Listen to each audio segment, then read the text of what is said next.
नमस्कार, मैं आरबी सिंह यादव और आप देख रहे हैं मेरा YouTube channel R B Singh Yadav editor. आज हम एक ज़बरदस्त कॉमेडी पर हमला हुआ है उसकी बात करेंगे।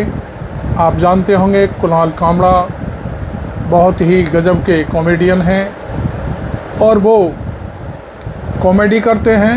हालांकि देश में कई जगह उनके जो शो करते हैं उसको कई राज्यों की सरकारों ने अनुमति नहीं दी, इसलिए उन्हें अपने शो कैंसिल करने पड़े।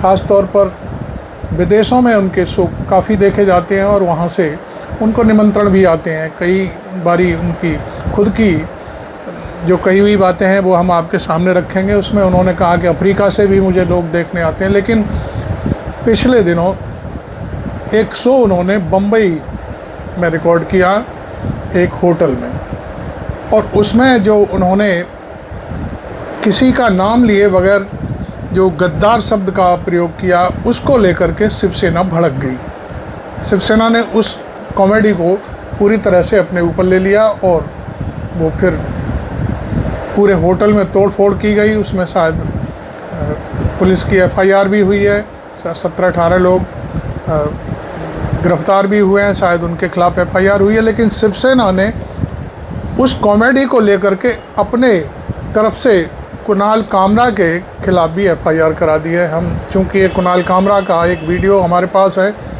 जो वायरल हो रहा है सोशल मीडिया पे, हमने उनके ही कुणाल कामरा के यूट्यूब चैनल से इसको लिया है और वो हम आपको दिखा देते हैं कि कुणाल कामरा ने वास्तव में कहा क्या है जिस पर शिवसेना भड़की हुई है। जबकि आपको मालूम है कि स्वतंत्रता दी गई है, अभिव्यक्ति की आज़ादी पर प्रधानमंत्री नरेंद्र मोदी खुद बोले हैं कि स्वतंत्रता की आज़ादी होनी चाहिए और कोई इस पर बोलता है, हमला करता है तो वो लोकतंत्र की आत्मा पर हमला होगा। लेकिन फिर भी शिवसेना जो डिप्टी चीफ मिनिस्टर हैं महाराष्ट्र के, उनकी शिवसेना धमकी दे रही है, उनके लोग धमकी दे रहे हैं कुणाल कामरा को कि हम निकलने नहीं देंगे, भागना पड़ेगा, ये है वो बहुत सारी चीज़ें। लेकिन पहले हम कुणाल कामरा का ये वीडियो थोड़ा सा देख लेते हैं, उसके बाद फिर हम आपसे बात करते हैं। बोलना पड़ेगा यहाँ पे इन्होंने पहले क्या किया, शिवसेना बीजेपी से बाहर आ गई, फिर शिवसेना से बाहर आ गई, एनसीपी से बाहर आ गई, एक वोटर को 9 बटन दे दिए, सब कंफ्यूज हो गए। चालू एक जन ने किया था, वो मुंबई में एक बहुत बढ़िया डिस्ट्रिक्ट है थाने, वहाँ से आते हैं।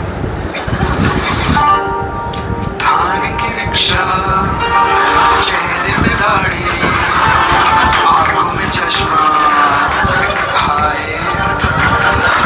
थाने की रिक्शा, चेहरे पे दाढ़ी, आंखों में चश्मा, हाय।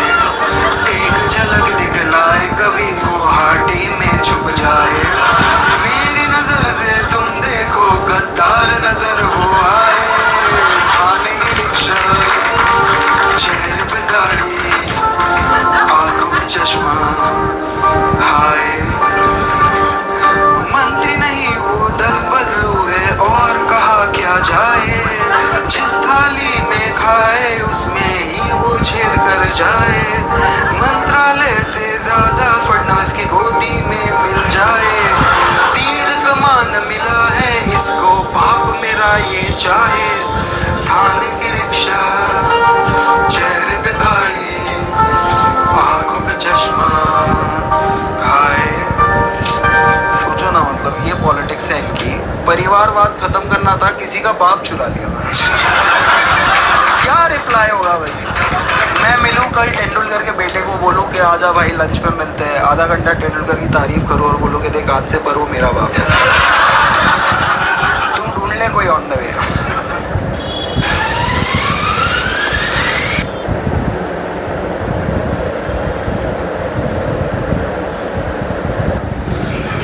क्यों 239 सीट्स आए हैं भाई बीजेपी के।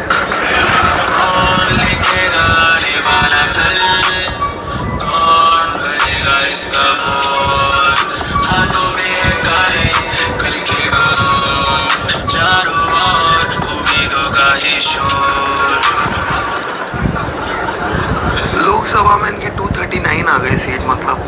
एनर्जी का ठिकाना नहीं है। मैं सोच रहा था कि मैंने 350 पे इतना बोल दिया, अभी 239 या 240 सीट्स हैं इनके, अब मैं क्या बोलूँ, बचा क्या है बोलने के लिए। तो फिर मैंने अपने ड्राफ्ट्स खोले, मैंने बोला मैं देखता हूँ कि मैं 350 पे क्या नहीं बोल पा रहा था। अब एक और चीज़ थी जिस इवेंट का हम सब पार्ट थे non consensually, which was Ambani के बेटे की शादी। अम्बानी ने पहले हमें दिया डेटा, फिर बोला देख मेरा बेटा, और मतलब अम्बानी सटल है ही नहीं है भाई वो, मतलब बेटे को जंगल गिफ्ट कर दिया। कुणाल ने देखिए पहले शिंदे पर अपनी जो कॉमेडी थी वो की, हालांकि उन्होंने उसमें नाम नहीं लिया, केवल बिना नाम के ही सारी बातें उन्होंने कही, और उस पर वो इतने रुष्ट हो गए कि कुणाल कामरा के खिलाफ FIR दर्ज करा दी गई। खैर मैं अभी इस मुद्दे पर और आगे बात करूंगा, लेकिन कुणाल ने अम्बानी पर भी बहुत सारी बातें कही। अम्बानी ने तो शायद FIR नहीं दर्ज कराई। अब मैं अम्बानी वाली स्टोरी आपको जो अभी बीच में चल रही थी रोक करके फिर मैं आपको दोबारा से सुनवाता हूँ, तो सुनिए अम्बानी पर जो उन्होंने कॉमेडी की है।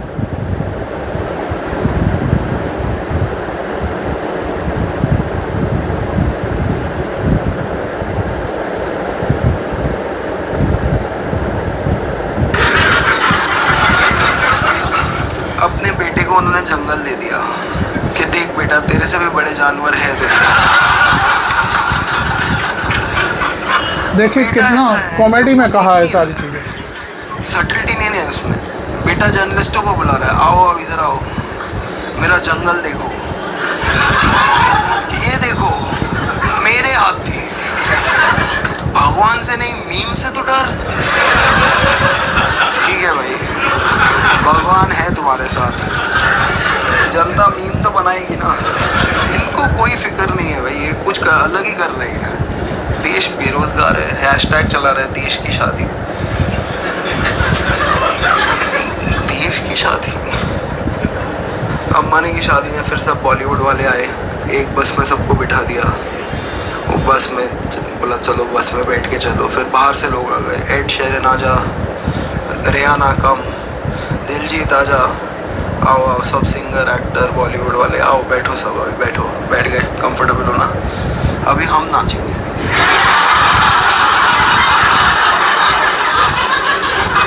इस हफ्ते होगा मुकाबला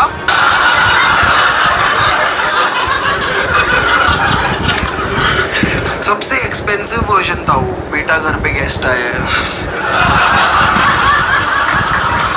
जो ठीक है यार, धंधा करो, नाचना तो छोड़ो ना उस पे जिसको आता है।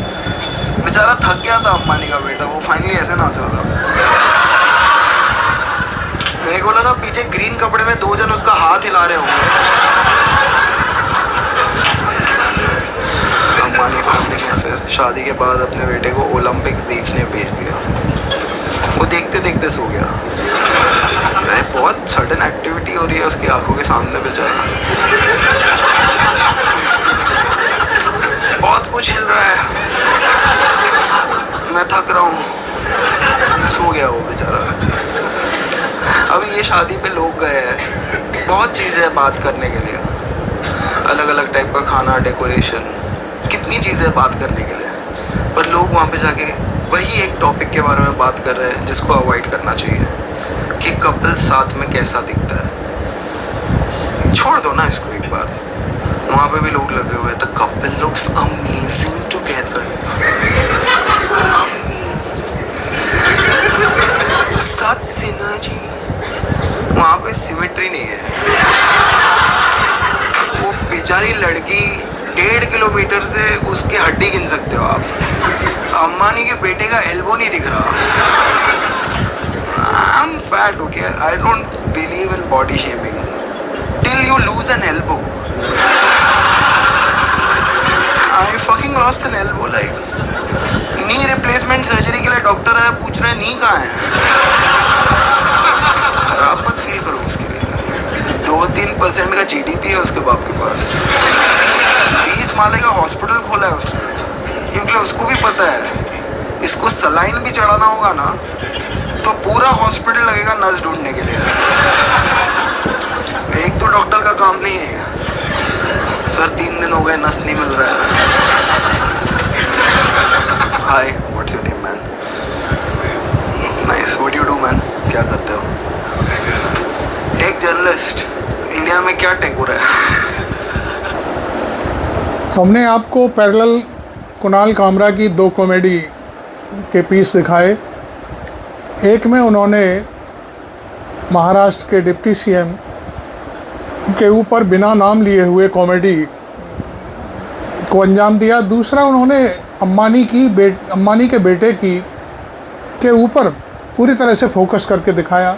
हालांकि शिंदे गुट के लोग जो मूल शिवसेना हैं वो इतने ताव में आ गए कि जिस होटल में ये शो रिकॉर्ड किया गया उस होटल की ईंट से ईंट बजा दी, वहाँ लाखों रुपए का सामान तोड़फोड़ कर दी। उसका वीडियो भी वायरल हो रहा है पूरे सोशल मीडिया पर और होटल मालिकों ने भी एफआईआर कराई है। इस बीच जो गवर्नमेंट है वहाँ की वो मालूम नहीं क्या कुणाल कामरा को पीछे पड़ी हुई है। वो भी कह रही है कि भाई उनमें, मैं अभी एक बयान देख रहा था उनका मुख्यमंत्री का, उन्होंने कहा है कि कॉमेडी करो लेकिन हद में रह के करो। भाई इसमें हद और बेहद क्या होती है मैं तो नहीं समझ सकता। आप किसी के लिए कुछ भी कह दो तो किसी नेता के ऊपर कोई भी तंज कस दो, आपके खिलाफ कोई बात नहीं होती, लेकिन कॉमेडी वाले ने अपनी बात कह दी किसी तरह से तो वो आपको बहुत बुरी लगती है। इधर हालांकि जो कुछ भी है तमाम लोग हैं जिसमें ये सारी चीज़ें चल रही हैं। अब मैं कुछ अंश इसमें मैं रवीश कुमार ने जो एक एनालिसिस किया है इस मामले में वो भी आपको दिखाना चाहूँगा, वो भी आप देखिए। के लिए नहीं है, कुणाल कामरा पर नहीं, प्रधानमंत्री मोदी के लिए है, जिन्होंने कहा है कि आलोचना लोकतंत्र की आत्मा है। कुणाल कामरा को जिस तरह से धमकी दी गई है, एफआईआर की गई है, उससे कुणाल कामरा बिल्कुल नहीं डरे हैं, बल्कि उन्होंने एक तस्वीर ट्वीट की है हाथ में संविधान की किताब लेकर। यही हौसला आज के समय की ऊर्जा है। नजर वो आए। कुणाल कामरा का वीडियो उनके YouTube चैनल पर है, ट्विटर पर है, हर जगह है। आप वहां जाकर पूरा जरूर देखिए। सीबीआई जो पीछे लग जाए या ईडी तुझे सताए। आज अपने वीडियो में कुणाल कामरा ने जिस तरह से गीत बनाया है वो इतना शानदार है कि गांव-गांव में लोग गाने लग सकते हैं। लोग इंतजार कर रहे हैं कि ऐसा कोई गीत आ जाए जिसे वे गुनगुना कर चुप्पी के इस बोझ को उतार फेंके। आप भी इस गाने को अपने धुन में गा सकते हैं, गला खराब हो तो पढ़ सकते हैं, हम होंगे कंगाल एक दिन, मन में है अंधविश्वास। क्या इस गाने से मिडिल क्लास आहत हो सकता है? उसकी हालत आज ऐसी ही है। जिस मिडिल क्लास से अपनी हालत पर रोया नहीं जा रहा है उसकी हालत को कुणाल कामरा गा रहे हैं। नया भारत यह नाम है कुणाल के वीडियो का। इस वीडियो में कुणाल कामरा ने 80 करोड़ देवी देवताओं में से किसी एक के साथ बेअदबी नहीं की है, नाम तक नहीं लिया किसी देवी देवता का, फिर भी आहत होने का तांडव मचाया जा रहा है। तब क्यों आहत होने की नौटंकी की जा रही है? यहाँ जो हो रहा है वही तो देश में हो रहा है या होने की आशंका मंडरा रही है। इसी राज्य में एक ये देखिए होटल में तोड़फोड़ करते हुए शिवसेना के लोग, वे मुख्यमंत्री से उप मुख्यमंत्री बना दिए गए। किसी ने कुर्सियों को नहीं तोड़ा, लेकिन इस थिएटर में कुणाल कामरा ने एकनाथ शिंदे पर तंज कर दिया तो हॉल की कुर्सियों पर प्राणघातक प्रहार किए जाने लगे। आज भारत में इंसान से ज्यादा कुर्सियां खतरे में हैं। जब भारत में मस्जिद खोदने पर लोग उतारू हो सकते हैं तो कुर्सियों को क्यों छोड़ देंगे? Do you get my point? इसलिए मेरा वीडियो कुणाल कामरा पर नहीं है, कामरा की कॉमेडी पर नहीं। मेरा आज का वीडियो भारत के प्रधानमंत्री नरेंद्र मोदी पर केंद्रित है, जिन्होंने हाल ही में 3 घंटे से भी अधिक के एक इंटरव्यू में कहा कि आलोचना लोकतंत्र की आत्मा है, आत्मा, सोल। इस बात को जिन लोगों ने कॉमेडी समझा था वो सही साबित हो गए। यहाँ है वो आत्मा जिसे परमात्मा के पास भेजा जा रहा है। लोकतंत्र की आत्मा आलोचना को परमात्मा के पास भेजने के लिए एकनाथ शिंदे की शिवसेना के योग्य समर्थक लाठी लेकर, डंडे लेकर पीछा कर रहे हैं। कुणाल कामरा से यही एक गलती हो गई। उन्होंने प्रधानमंत्री मोदी की बात पर विश्वास कर लिया कि आलोचना लोकतंत्र की आत्मा है। तो ये हाल है आपके देश का, हमारे देश का, कि कॉमेडी करने पर लोकतंत्र की आत्मा, आलोचना को परमात्मा के पास पहुंचाया जा रहा है, जिस परमात्मा ने खुद प्रधानमंत्री को भेजा है। ये प्रधानमंत्री ने कहा है। अब ये कॉमेडी नहीं है तो क्या है? जिन जिन लोगों ने प्रधानमंत्री मोदी की बात पर यकीन किया था कि आलोचना लोकतंत्र की आत्मा है, उन्हें यह समझना चाहिए कि आलोचना लोकतंत्र की भटकती हुई आत्मा है। अगर कहीं मिल गई तो उसका सर फोड़ दिया जाएगा, अगर बैठी मिल गई तो कुर्सी तोड़ दी जाएगी। मुंबई शहर की इस घटना पर प्रधानमंत्री मोदी ने अभी तक कुछ नहीं कहा। अपने नए शो नया भारत ने कुणाल कामरा ने अंबानी से लेकर आनंद महिंद्रा पर व्यंग्य किया है, लेकिन इसके बाद भी कुणाल कामरा प्रधानमंत्री मोदी का लेवल मैच नहीं कर पाए। ठीक है कि 2019 के चुनाव से पहले कुणाल कामरा ने सवाल किया था कि अंबानी को पीएम क्यों नहीं बनाया जा सकता, सीधा उन्हीं को वोट क्यों नहीं दे सकते, और ये तस्वीर बहुत क्रांतिकारी है। लेकिन इस पर पीएम मोदी ने बुरा नहीं माना और ना ही अंबानी ने खुश होकर कामरा को जंगल गिफ्ट कर दिया। 2024 के लोकसभा चुनाव में प्रधानमंत्री मोदी ने अंबानी और अदानी को लेकर जो कॉमेडी की थी, उससे लगा ही नहीं कि इन दोनों के पास प्राइवेट प्लेन भी है, टेम्पो से चलते हैं और टेम्पो से काला धन डिलीवर करते हैं। जरा इंसा आजाद कोशिश करें इस चुनाव में ये अंबानी अडानी से कितना माल उठाया है, काले धन के कितने बोरे भर करके रुपये मारे हैं, क्या टेम्पो भर करके नोटें कांग्रेस के लिए पहुंची है, क्या सौदा हुआ है? आपने रातों रात अंबानी अडानी इनको गाली देना बंद कर दिया। जरूर दाल में कुछ काला है। 5 साल तक अंबानी अदानी को गाली दी और रातों रात गालियां बंद हो गई। मतलब कोई न कोई चोरी का माल टेम्पो भर भर करके आपने पाया है। आज तक प्रधानमंत्री नरेंद्र मोदी की सीबीआई, ईडी, पुलिस उस टेम्पो को खोज नहीं पाई। तो हैबिटेट थिएटर में किसने हमला किया, पुलिस को खोजने का नाटक ना करना पड़े, इसलिए हिंसा करने वाले खुद ही सामने आकर बयान देने लग गए, हमने किया है। वैसे मुंबई पुलिस ने शिवसेना के युवा नेता राहुल कनाल और 19 अन्यों के खिलाफ भी तोड़फोड़ के मामले में एफआईआर दर्ज की है। पुलिस ने राहुल कनाल को पूछताछ के लिए बुलाया है। देखते हैं कि पुलिस क्या सख्त कार्रवाई करती है। ये पुलिस का भी इम्तिहान। सोचिए मुंबई के कॉर्पोरेट हाउस की कितनी बेइज्जती हो गई कि जिनके पास टेम्पो की तरह दर्जनों मर्सिडीज हैं, उसके मालिकों के बारे में पीएम ने कह दिया टेम्पो से काला धन पहुंचा रहे हैं। इससे बड़ी कॉमेडी क्या हो सकती है? लेकिन अंबानी एंड अदानी दोनों ने इस बात का बुरा नहीं माना। ये बात मैं किस गारंटी पे कह रहा हूं मुझे भी पता नहीं, लेकिन अभी के लिए कहने के लिए मान लेता हूं कि अंबानी और अदानी कॉमेडी को बुरा नहीं मानते हैं। अगर माना होता तो उनके हजारों कर्मचारी आज ऑफिस से छुट्टी लेकर कुणाल कामरा के पीछे डंडा लेकर घूम रहे होते। आपने देखा भाई रवीश कुमार की एक क्लिपिंग, हमने जो देश के जाने माने पत्रकार हैं उन्होंने पूरी बातें बता दी। उन्होंने यहाँ तक कहा कि नरेंद्र मोदी ने कितनी बाकायदे भरी सभा में घोषित किया था कि अंबानी और अडानी से बोरे भर के टेम्पो में भर कर के रुपया मारा है कांग्रेस ने, कांग्रेस के शहजादे मतलब राहुल गांधी ने। तो मैं समझता हूँ इन दोनों व्यापारियों ने तो राहुल उनकी नरेंद्र मोदी की बात का बिल्कुल बुरा नहीं माना। अब यदि शिंदे को उन्होंने टेम्पो चलाने वाला, दाढ़ी वाला, चश्मे वाला या जो कुछ भी उन्होंने उपमा देकर के अपनी कॉमेडी में कहा, तो उससे शिंदे को मिर्ची क्यों लगी और ख़ासकर उनके जो समर्थक हैं उनको मिर्ची क्यों लगी, ये बात समझ से बाहर है। अब हम थोड़ा सा एक बार फिर सुनते हैं भाई रवीश कुमार की इसी क्लिपिंग को।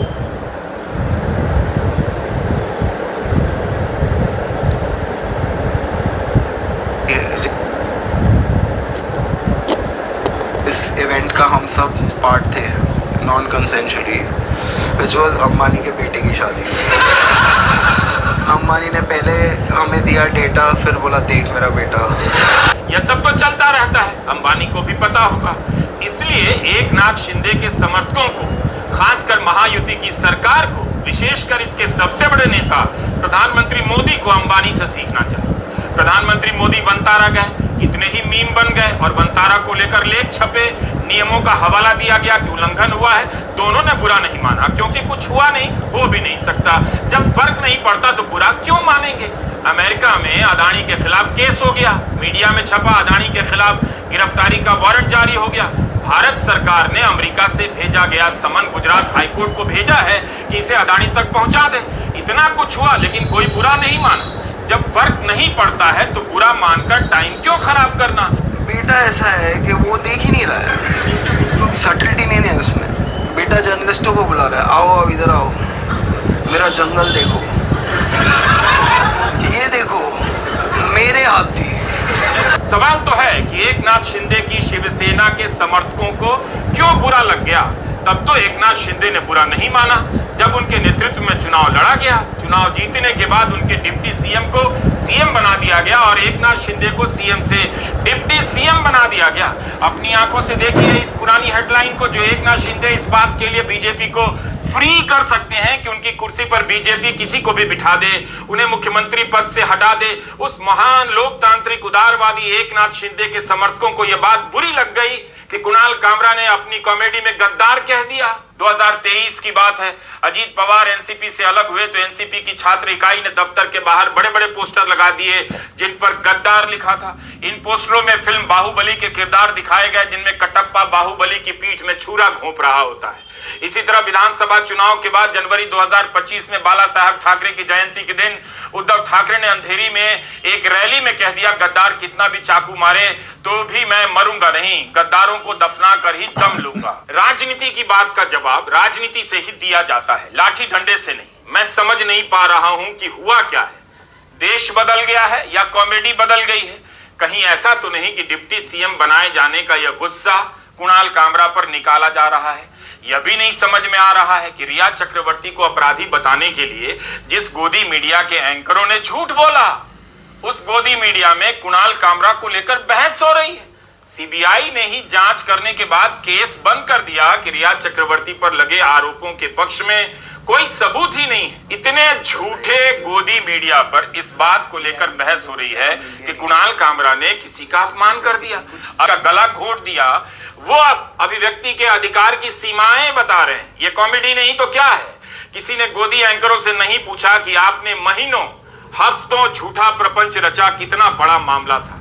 एक अभिनेत्री को झूठ के आधार पर बदनाम किया गया, सैकड़ों कैमरे उसके आसपास लगा दिए गए, स्टूडियो और बाहर इसके एंकर उसका पीछा करने लगे कि रिया ने ही सुशांत को ड्रग्स दिया है, सुशांत को धोखा दिया है, उनके पैसे लिए हैं और काला जादू कर दिया है। मीडिया फाउंडेशन के बीजी वर्गीज लेक्चर सीरीज में पूर्व जस्टिस मुरलीधर ने सारे चैनलों से एक सवाल पूछा है, कॉमेडी को बर्दाश्त करना इतना मुश्किल क्यों हो रहा है? The nation wants to know why in the times now in our republic in India today it is so hard to tolerate a healthy sense of humor, the ability to laugh at oneself or take a dig at the government. रिया चक्रवर्ती को इस तरह अपमानित किया गया। झूठ बोलने वाले गोदी मीडिया के किसी एंकर के खिलाफ कोई एक्शन नहीं हुआ, किसी ने माफी तक नहीं मांगी। लेकिन वही गोदी मीडिया कुणाल कामरा के खिलाफ एक्शन लिए जाने के अभियान में कूद पड़ा है और इस पर बहसें कर रहा है। धमकी देने वालों, तोड़फोड़ करने वालों को लेकर प्रधानमंत्री मोदी से कोई सवाल नहीं, किसी की आस्था आहत नहीं हो रही, प्रधानमंत्री मोदी की भी नहीं और उनके सूचना मंत्री की भी नहीं कि रिया चक्रवर्ती के साथ इस गोदी मीडिया ने यह हाल किया और उसके एंकरों को बिठाकर मैं इंटरव्यू देता हूं।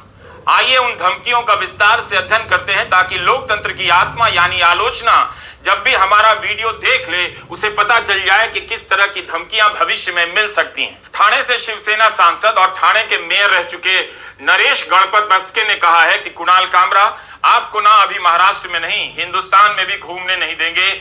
आप पैसा लेकर उबाटा और संजय राउत से पैसा लेकर एकनाथ शिंदे पर टीका टिप्पणी कर रहे हो ना।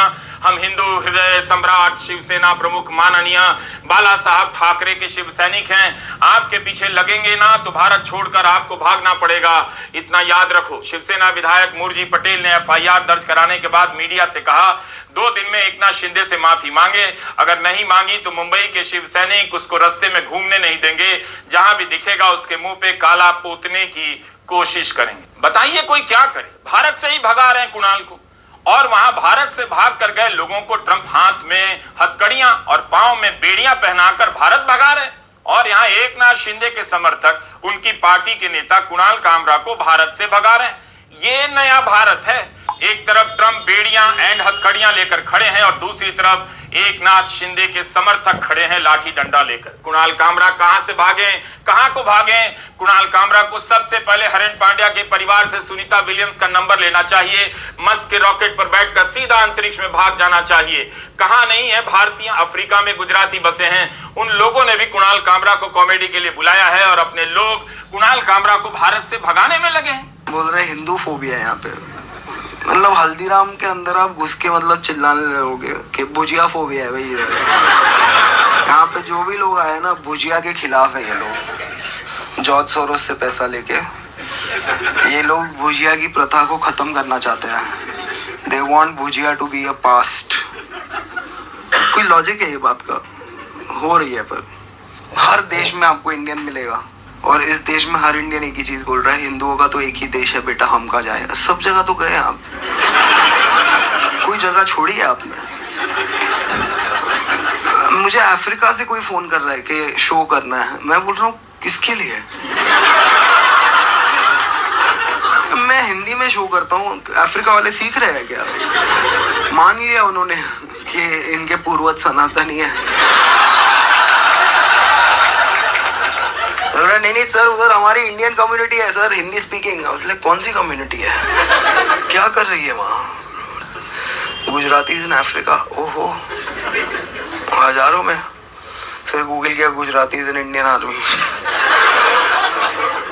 अगर इनके 350 सीट आते, ये दूसरा वाला गूगल में करता ही नहीं है। इस वीडियो को ध्यान से देखिए, 4 बार देखिए, बार-बार देखिए। कैसे अभिव्यक्ति को टारगेट करने के लिए हर दिन एक एक कदम कर आगे बढ़ाए जा रहे हैं। एक दिन कहीं ऐसा ना हो जाए कि घर में भी बोलना मुश्किल हो जाए। करेंगे कुणाल कामरा की धुलाई 11 बजे। इस पर फिल्म निर्देशक और पत्रकार विनोद कापड़ी ने लिखा कि क्या यह सही में आपकी ट्वीट है? तो जवाब में संजय निरुपम कहते हैं, तुम तो ऐसे एटीट्यूड में पूछ रहे हो जैसे पुलिस कमिश्नर हो। जब किसी अन्य व्यक्ति ने संजय निरुपम से कहा कि आपकी भाषा गुंडों वाली है, तो संजय निरुपम कहते हैं, छिछोरे लोगों से ऐसी ही भाषा में बात करनी चाहिए। कुणाल कामरा की सुरक्षा की जिम्मेदारी किस पर है? मुख्यमंत्री देवेंद्र फडणवीस और उप मुख्यमंत्री एकनाथ शिंदे पर है। उन्हें तुरंत कुणाल की सुरक्षा को लेकर कदम उठाने चाहिए। लेकिन उन्हीं की पार्टी के नेता इस तरह की धमकी दे रहे हैं तो कार्रवाई कौन करेगा और उस पर विश्वास कौन करेगा? हर बात में ट्रम्प ट्रम्प ट्रम्प करना ठीक नहीं है। ट्रम्प अकेले क्या क्या करेंगे? मुख्यमंत्री फडणवीस का ऐसा बयान तो नहीं आया कि कानूनी कार्रवाई होगी, जो भी हिंसा करेगा और जो भी धमकी की भाषा देगा उसके खिलाफ कार्रवाई होगी। बल्कि मुख्यमंत्री फडणवीस ने कहा है कि स्टैंड अप कॉमेडी करने की आजादी है, लेकिन वह जो चाहे बोल नहीं सकते। महाराष्ट्र की जनता तय कर चुकी है कि गद्दार कौन है। कुणाल कामरा को माफी मांगनी चाहिए, इसे बर्दाश्त नहीं किया जाएगा। खुद मुख्यमंत्री कह रहे हैं कि जनता तय कर चुकी है कि गद्दार कौन है, तो क्या इससे किसी की भावना आहत नहीं होती है? मुख्यमंत्री फडणवीस कह रहे हैं कि संविधान बोलने की आजादी देता है, लेकिन कुछ सीमाएं भी हैं। मगर ये बताइए, क्या संविधान थिएटर में घुसकर तोड़फोड़ करने की आजादी देता है? मुख्यमंत्री फडणवीस भी गद्दार बोल रहे हैं और शिवसेना उबाटा के उद्धव ठाकरे भी गद्दार बोल रहे हैं। कुणाल कामरा ने मुझे नहीं लगता कुछ गलत कहा है। गद्दारों को गद्दार करना ये किसी पर हमला करने की बात नहीं है। जो गद्दार है वो गद्दार है।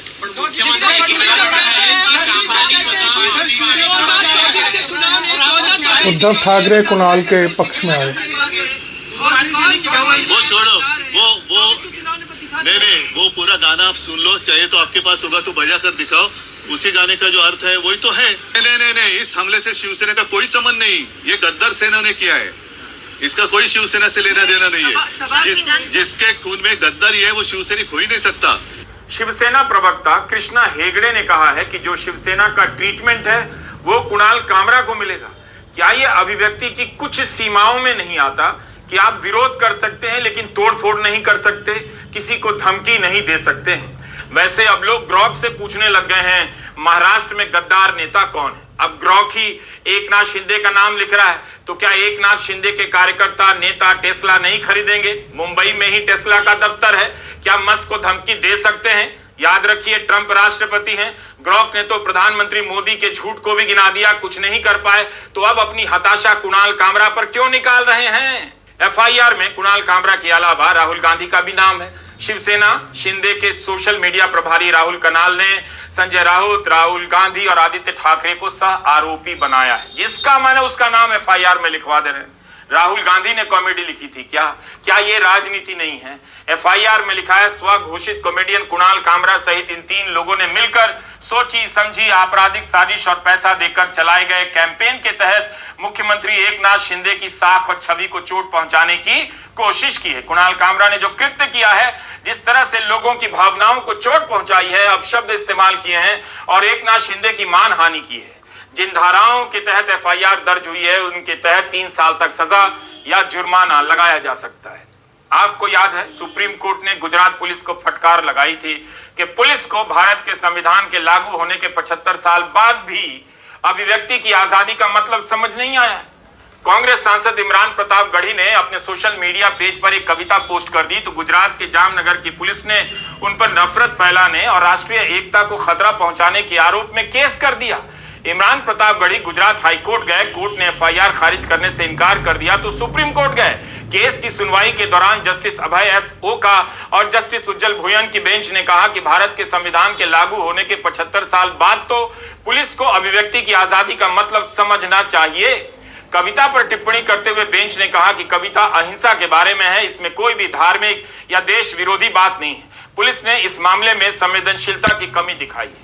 कोर्ट का आदेश है, इसके बाद भी कविता, कहानी, कॉमेडी पर एफआईआर हो रही है। पुलिस अपना और अदालत का वक्त बर्बाद कर रही है। गोदी मीडिया से पूछना चाहिए कि कितने एंकरों ने अभिव्यक्ति की स्वतंत्रता को लेकर बहस की। क्या इस बहस में पुलिस के बेलगाम होने का सवाल नहीं आता? केवल अभिव्यक्ति की ही कुछ सीमाएं हैं, पुलिस की कुछ भी सीमाएं नहीं हैं। कुणाल कामरा की ये कॉमेडी आप सबको देखनी चाहिए। आप उनके YouTube चैनल पर जाइए और पूरा देखिए। इसमें कॉर्पोरेट से लेकर सियासत के गठबंधन पर जिस तरह से उन्होंने प्रस्तुति की है, कमाल की है। सामाजिक ढांचे में महिलाओं की स्थिति को लेकर व्यंग्य किया है। जब गोदी मीडिया रिया चक्रवर्ती जैसी काबिल अभिनेत्री का जीवन बर्बाद करने के लिए प्रोपेगेंडा करेगा तो कॉमेडियन को ही अपनी कॉमेडी में पत्रकारिता करनी पड़ेगी। कुणाल कामरा ने टेक्नोलॉजी और आविष्कार के मामले में भारत के उद्योगों के पिछड़ते जाने पर भी तंज किया है। इसमें गलत क्या है? क्या सभी सच्चाई को नहीं जानते? चाइना की प्रॉब्लम है, बहुत टेक हो रहा है वहाँ पे। हाँ, अभी चाइना ने एआई ऐप बनाया डीप सीक, जिसने 10% स्टॉक्स गिरा दिया बड़ी बड़ी कंपनियों का। तो हमारे पास एस्ट्रोटॉक्स को छोड़ के और कोई इनोवेशन था नहीं। तो उधर क्या लिख रहे हैं, भक्त लिख रहे हैं, for your information, China has only one party system and no opposition. Right, private company को ऑपोजिशन रोक रहा है। Look at that Ola guy for example. मैं ऐसा क्या ही बोल रहा था कि भड़क गया वो। सिंपल है भाई, तू 2 व्हीलर बनाता है, उसके दोनों व्हील नहीं चल रहे हैं। वो बोल रहा है आजा इधर कर ले मेरे साथ काम, साथ में इंडिया बनाएंगे। पहले ये बिजनेसमैन का क्या फेटिश है इंडिया बनाने का? एक ढंग की बाइक नहीं बन रही, ये इंडिया बनाएगा। अभी कुछ रखो यार थोड़ा लिमिट में अपने एस्पिरेशन को। फिर अभी उसने बाइक के नए कलर लॉन्च किए, क्या पता अलग कलर में चल जाए। आज का भारत जिसे नया भारत कहा जा रहा है, कुणाल कामरा ने अपनी कॉमेडी में उस नए भारत के दावों में कितनी दरारें हैं दिखा दिया। आपको पैसे दे रहे हैं, यानी वे न सिर्फ मनोवैज्ञानिक रूप से कुणाल कामरा के साथ है बल्कि आर्थिक रूप से भी हैं। ये पैसा नहीं है बल्कि वो आत्मा है जिससे लोकतंत्र धड़कता है, जो बोलने वालों के साथ हमेशा खड़ी रहती है। अच्छी बात है कि कुणाल कामरा की कॉमेडी सुनने के लिए लोग गए, लोग जा रहे हैं। नए भारत की हालत पर रोने के साथ साथ थोड़ा हंस भी लेते हैं और तमाम हमलों के बाद भी अपनी जेब से पैसे निकालकर सामने आते हैं और खड़े रहते हैं। ऑडियंस भी थोड़ी रिस्पॉन्सिबिलिटी ले। एक बार सब लोग हाथ ऊपर करके बोल दो आई कंसेंट टू कॉमेडी। 1 2 बढ़िया है। ये बहुत बड़ी बात है। कुणाल कामरा जनता से कह रहे हैं कि वे अभिव्यक्ति के खतरे तो उठा रहे हैं, अकेले उठा रहे हैं। थोड़ी जवाबदेही सुनने वालों की भी होनी चाहिए। कब तक आप भागेंगे जवाबदेही से? शरद पवार की एनसीपी और उद्धव ठाकरे की शिवसेना के नेता कुणाल कामरा के समर्थन में आ गए हैं। तो आपने देखा पूरा, रवीश भाई की कुछ क्लिपिंग हमने एनालिसिस के रूप में शामिल की, लेकिन हकीकत यही है कि कुणाल कामरा ने ऐसा क्या कह दिया जिसको सिंधे गुट के लोग इतना बुरा मान गए और होटल को पूरी तरह से बर्बाद कर दिया।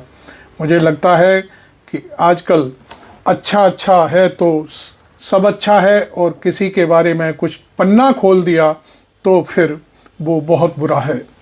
यही हाल मैं आपको बता दूं कि रामजीलाल सुमन जो सांसद हैं समाजवादी पार्टी के, उन्होंने भी राणा सांगा के जो वंशावली है, वो समुदाय है, वो उसकी थोड़ी सी कहानी अगला पन्ना इतिहास का पलट करके क्या कह दी। आज पूरे देश में उनका विरोध शुरू हो गया है। भोपाल में उनका पुतला जलाया गया, आगरा में भी उनका पुतला जलाया गया, कहीं कहीं राजस्थान वगैरह से भी सूचनाएं प्राप्त हो रही हैं, और उनके फ़ोटो पर कालिख पोतने की भी बात चल रही है। हालांकि ये अभिव्यक्ति की आज़ादी जब आपके पास है तो मैं समझता हूं कि सांसद सुमन ने ऐसा कुछ भी नहीं कहा जिसके बारे में आपको इतनी बड़ी जो है उनका विरोध करना चाहिए। इसलिए खैर, अब इस वीडियो चूँकि लंबा हो रहा है तो मैं यहीं ख़त्म कर देता हूं, और आपको अच्छा लगा हो तो इसे लाइक करें और चैनल को सब्सक्राइब करें। Thank you very much. मैं आरवी सिंह यादव।